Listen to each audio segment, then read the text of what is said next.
정치권 뒷이야기 알아보는 정치 톡톡 시간입니다. 오늘은 정치부 강영호 기자 나와 있습니다. 어서 오세요. 예. 윤석열 대통령 얘기부터 해보겠습니다. 오늘도 종교 행사에 참석을 했네요. 네, 윤 대통령 내외가 오늘 오전 서울 명동성당에서 열린 이태원 참사 희생자 추모 미사에 참석했습니다. 예. 그제 조계사 위령법회, 어제 백석대 위로 예배에 이어 사흘째 종교 행사를 찾았는데요. 검은색 정장 차림의 윤 대통령 내외는 성호를 긋거나 눈을 감고 기도하는 모습이 포착되기도 했습니다. 법회나 예배 때와는 달리 별도의 발언은 없었는데요. 앞선 두 추모 행사에서 윤 대통령은 이번 사태에 대한 사과의 뜻을 밝힌 바 있습니다. 이와 관련해 대통령실 관계자는 종교단체 측에서 자체적으로 주최하고 일정을 짠 것으로 미사 식순에 따른 것으로 생각하면 될 것 같다고 설명했습니다. 예.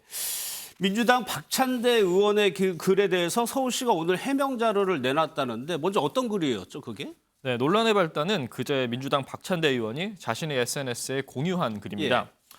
해당 글에는 오세훈 시장이 취임하자마자 없애버린 박원순 시장의 디지털실이라며 박 시장이 살아있었다면 이 같은 참사가 벌어지지 않았을 것이란 내용이 담겼는데요. 박 의원은 어제 추가 설명을 하기도 했습니다.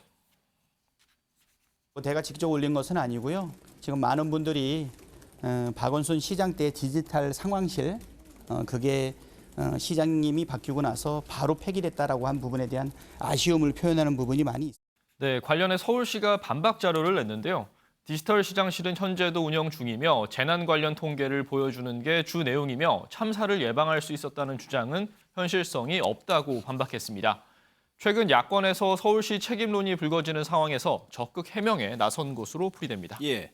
북한이 오늘은 도발을 하지 않았어요. 그런데 여당에서 무소속 윤미향 의원을 걸고 넘어졌던데 왜 그런 겁니까?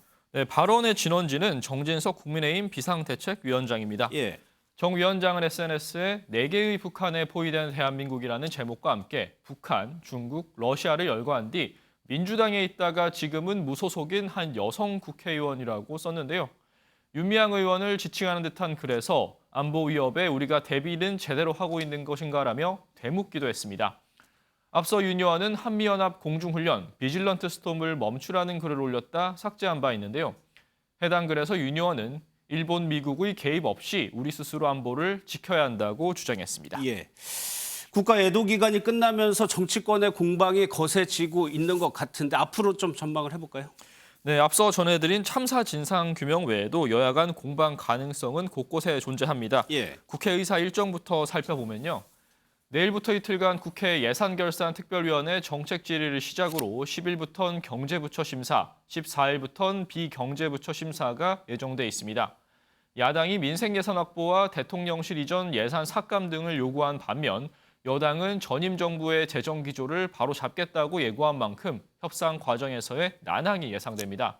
뿐만 아니라 조문 정국으로 미뤄진 민주당의 감사원법 개정과 대장동 특검 추진 등도 여야 공방의 뇌관이 될 전망입니다. 예, 여기까지 듣도록 하겠습니다. 정치부 강영호 기자였습니다.